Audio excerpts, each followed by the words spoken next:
بسم اللہ الرحمن الرحیم اللہم صلی علی سیدنا و مولانا محمد وعلی آلہ وصحبہ وبارک وسلم۔ السلام علیکم۔ اللہ رب العزت کا بے پایہ لطف و احسان ہے کہ اس کی خاص عنایت سے رمضان المبارک کی ان بابرکت ساعتوں میں ہم شریعہ فاؤنڈیشن کورس کا باقاعدہ آغاز کر رہے ہیں۔ اس حوالے سے میں اپنی گفتگو کا باقاعدہ آغاز ایک سوال سے کرنا چاہوں گا کہ شریعت کس کو کہتے ہیں؟ حسن اتفاق ہے کہ جبین اسلام کے یوٹیوب چینل پہ ہم نے سب سے پہلے جس ٹاپک کو کور کیا تھا وہ حدیث جبریل کا ٹاپک تھا۔ اس باکمال روایت سے ہمیں دین اسلام کے 3 بنیادی مراحل کو سمجھنے میں مدد ملتی ہے۔ اس روایت میں جناب جبریل علیہ السلام بشری یعنی انسانی صورت میں صحابہ اکرام کے درمیان موجود ہوتے ہیں اور حضور علیہ السلام سے 3 سوالات کرتے ہیں۔ پہلا سوال کرتے ہیں کہ یا رسول اللہ سلام علیک، اسلام کیا ہے؟ حضور علیہ السلام اس سوال کے جواب میں اعمال بیان فرماتے ہیں کہ کلمہ طیبہ کے ذریعے اللہ کی توحید اور رسول اللہ صلی اللہ علیہ وآلہ وسلم کی نبوت اور رسالت کے اقرار کے ذریعے جب ایک انسان دائرہ اسلام میں داخل ہو جاتا ہے تو سب سے پہلے اس پر نماز کا فریضہ عائد ہوتا ہے۔ پھر آقا علیہ السلام نے فرمایا کہ روزہ رکھو، حج ادا کرو اگر استطاعت رکھتے ہو، زکوٰۃ دو اگر صاحب نصاب ہو، اور جہاد کرو۔ اسلام کے سوال کے جواب میں جو جبریل امی کا پہلا سوال تھا، حضور علیہ السلام نے اعمال بیان فرمائے۔ در حقیقت دین اسلام کا یہ پہلا مرحلہ جو اعمال پر مبنی ہے اسی کو شریعت کہتے ہیں۔ پھر جبریل امین علیہ السلام نے دوسرا سوال پوچھا، یا رسول اللہ سلام علیک، ایمان کیا ہے؟ آقا علیہ السلام نے اس سوال کے جواب میں دل سے ماننے والی باتوں کا بیان فرمایا کہ اللہ کی توحید کے ساتھ ساتھ جناب رسول اللہ صلی اللہ علیہ وآلہ وسلم کی نبوت اور رسالت اور ختم نبوت کو دل سے حق مانو، ملائکہ کو حق مانو، آسمانی کتب کو حق مانو، آخرت کو تسلیم کرو کہ بپا ہوگی، اور پھر تقدیر پر یقین رکھو کہ خیر اچھی تقدیر ہو یا بری تقدیر ہو اللہ کی طرف سے حق مانو۔ ایمان کے جواب میں حضور علیہ السلام نے عقائد بیان فرمائے۔ دین اسلام کا یہ دوسرا مرحلہ یا دوسرا ایسپیکٹ یا گوشہ یہ عقائد پر منحصر ہے۔ پھر اس کے بعد جبریل امین علیہ السلام نے تیسرا سوال پوچھا کہ یا رسول اللہ احسان کیا ہے، یعنی دین کا حسن کیا ہے؟ تو آقا علیہ السلام نے اس کا جواب عطا فرمایا کہ بندہ مومن اپنے رب کی بارگاہ میں اس انداز سے عبادت کرے کہ گویا وہ اپنے رب کو تک رہا ہے، گویا وہ اپنے رب کا دیدار کر رہا ہے، اور اگر یہ اعلیٰ کیفیت ڈیولپ نہ ہو سکے تو بندہ مومن کم سے کم یہ حال اپنے اوپر طاری کر لے کہ اگر وہ نہیں دیکھ پا رہا تو اس کا رب تو اسے دیکھ رہا ہے۔ اس اعلیٰ کیفیت کو حضور علیہ السلام نے بیان فرمایا احسان کے جواب میں، اور دین کے اس فیز کو، اس آخری مرحلے کو جس میں ایک بندہ مومن کے باطنی حال کو کور کیا جاتا ہے، دین کے اس آخری مرحلے کو تصوف کہا جاتا ہے۔ اسی کو طریقت، روحانیت اور ولایت بھی کہا جاتا ہے۔ ہمارا کورس پرٹیکولرلی دین کے پہلے مرحلے جو کہ ایمان اعمال پر مشتمل ہے اس سے ریلیٹڈ ہوگا۔ جب ہم یہ پوائنٹ سمجھ چکے کہ شریعت کس کو کہتے ہیں، یہ دین کا وہ مرحلہ ہے جو کہ اعمال پر مشتمل ہے، اس کے بعد اب سیکنڈ سٹیج پہ یا دوسرے مرحلے پر اب میں آپ کو ایک دوسری ٹرم آپ سے شیئر کرنا چاہوں گا جس کو فقہ کہتے ہیں، اور اس کو میں ایک مثال کے ذریعے سمجھانا چاہوں گا کہ آخر فقہ کیا ہے۔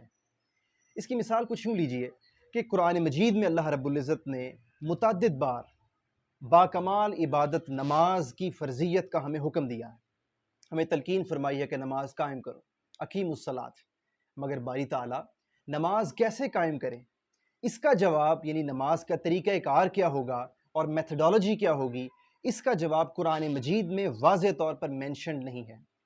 اب نماز کا طریقہ کار کیا ہوگا، نماز کیسے قائم کی جائے، اس کا جواب ہمیں جناب رسول اللہ صلی اللہ علیہ وآلہ وسلم کی سنت سے ملتا ہے، یعنی احادیث مبارکہ سے ملتا ہے۔ جب ہم حضور علیہ السلام کی سنت پر بغور جائزہ لیتے ہیں تو ہمیں پتہ چلتا ہے کہ آقا علیہ السلام نے فقط ایک طریقے سے نماز ادا نہیں فرمائی، بلکہ ایک سے زائد طرق سے، زائد طریقوں سے حضور علیہ السلام نے نماز ادا فرمائی۔ اب یہاں پر ایک سوال کریٹ ہوتا ہے کہ جب حضور علیہ السلام نے ایک سے زائد طریقوں سے نماز ادا فرمائی تو ہمارے لیے کون سا طریقہ درست ہے؟ جب ہمیں دین کے اعمال میں ایک سے زائد طریقے دستیاب ہوں اور موجود ہوں تو ہمیں اس میں کشمکش پیدا ہوتی ہے، اور ہمارے لیے وہ سلیکشن کا پوائنٹ آتا ہے کہ ہم کون سا میتھڈ سلیکٹ کریں۔ تو اس مرحلے پر میں یہاں پر واضح کرنا چاہوں گا کہ جب قرون اولیٰ کا دور تھا، یعنی اسلام کا ابتدائی دور تھا جس کو گولڈن ٹائمز کہتے ہیں، جو کہ پہلی 3 سے 4 صدیوں پر مشتمل ہے، تو پہلی 3 صدیوں پر اکابر ائمہ کرام نے دین اسلام کے اعمال سے متعلق مختلف امور پر با کمال اور انتہائی گہرائی کے ساتھ ریسرچ ورک کیا، تحقیقی کام کیا۔ در حقیقت اسی تحقیقی کام یعنی ریسرچ ورک کو ہم عام عربی زبان میں فقہ کہہ سکتے ہیں۔ یہ تفقہ سے نکلا ہے، اور قرآن مجید میں اللہ رب العزت بھی ارشاد فرماتا ہے کہ امت مسلمہ میں ہر دور میں ایک ایسی جماعت ہونی چاہیے جو لیتفقہوا فی الدین کا فریضہ سر انجام دے۔ اور جبین اسلام کے انٹروڈکشن میں بھی میں نے یہی غرض و غایت واضح فرمائی تھی، آپ سے شیئر کی تھی کہ ہماری ساری کاوش کا مقصد کیا ہے۔ جو اللہ رب العزت کا ہمیں حکم ہے کہ لیتفقہوا فی الدین، کہ دین میں تفقہ کا کام کرو، یعنی فہم و فراست کے ساتھ، حکمت کے ساتھ معتدل راستہ امت مسلمہ کے سامنے پیش کیا جائے، درست سمت ان کو دکھائی جائے۔ سو یہ جو لیتفقہوا فی الدین کا فریضہ ہے، اسی سے فقہ جنم لیتا ہے۔ تو پہلی 3 صدیوں میں اکابر ائمہ کرام کے نام اسلامی تاریخ میں ہمیں ملتے ہیں، جن میں سب سے بڑا نام حضرت نعمان بن ثابت کا ہے، جن کو تاریخ اسلامی میں فقیہ اکبر اور امام اعظم کے نام سے جانا جاتا ہے۔ آپ کی کنیت ہے ابو حنیفہ۔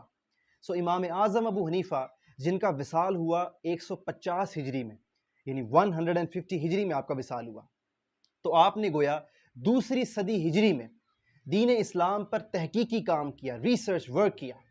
سو آپ نے اس پائے کا ریسرچ ورک کیا کہ آپ کے نام سے مشہور ہو گیا آپ کا ایک اسکول آف تھاٹ، اور اس اسکول آف تھاٹ کو فقہ حنفیہ کہتے ہیں۔ پھر آپ کے بعد تسلسل برقرار رہا، امام مالک بن انس کا نام آتا ہے اسلامی تاریخ میں بڑے نمایاں انداز میں۔ امام مالک بن انس، آپ کا وصال ہوا امام اعظم ابو حنیفہ کے 29 ایئرز کے بعد، یعنی 179 ہجری میں، 179 ہجری میں۔ سو گویا آپ نے بھی، امام مالک نے بھی دوسری صدی ہجری میں دین اسلام پر ریسرچ ورک کیا، اور آپ کے نام سے جو آپ کا اسکول آف تھاٹ مشہور ہوا اس کو فقہ مالکیہ کہتے ہیں۔ پھر اس کے بعد امام محمد بن ادریس نے دین اسلام پر ریسرچ ورک کیا، اور آپ کا وصال ہوا 204 ہجری میں، 204 ہجری میں۔ آپ کے نام سے جو فقہ مشہور ہوا وہ فقہ شافعیہ کہلاتا ہے۔ پھر بعد ازاں امام احمد بن حنبل، جن کا وصال ہوا 241 ہجری میں، یعنی 241 ہجری میں، اور آپ نے جو دین پر کام کیا اور آپ کے نام سے جو پورا فقہ اسٹیبلش ہوا اس کو فقہ حنبلیہ کہتے ہیں۔ سو یوں دین اسلام میں مین سٹریم لیول پر یہ فقہ کریٹ ہوئے، جن میں فقہ جعفریہ بھی شامل ہے۔ سو ہم ہر فقہ کو جبین اسلام کے پلیٹ فارم سے ہم یہ میسج دینا چاہتے ہیں اپنے تمام مسلمان بھائیوں اور بہنوں کے لیے کہ ہم ہر فقہ کو حق تسلیم کرتے ہیں، ہر فقہ کو درست تسلیم کرتے ہیں، لیکن چونکہ جبین اسلام کے تمام ٹیم ممبرز کا اپنا جو ہم جس کو فقہ کو فالو کرتے ہیں وہ فقہ حنفیہ ہے۔ سو ہمارا یہ شریعہ فاؤنڈیشن کورس فقہ حنفیہ سے متعلق ہوگا۔ سو اپنی اس پہلی ویڈیو میں لیکچر نمبر 1 میں میں نے آپ کو شریعت اور فقہ کے حوالے سے بنیادی کانسیپٹس کلیئر کرنے کی کوشش کی۔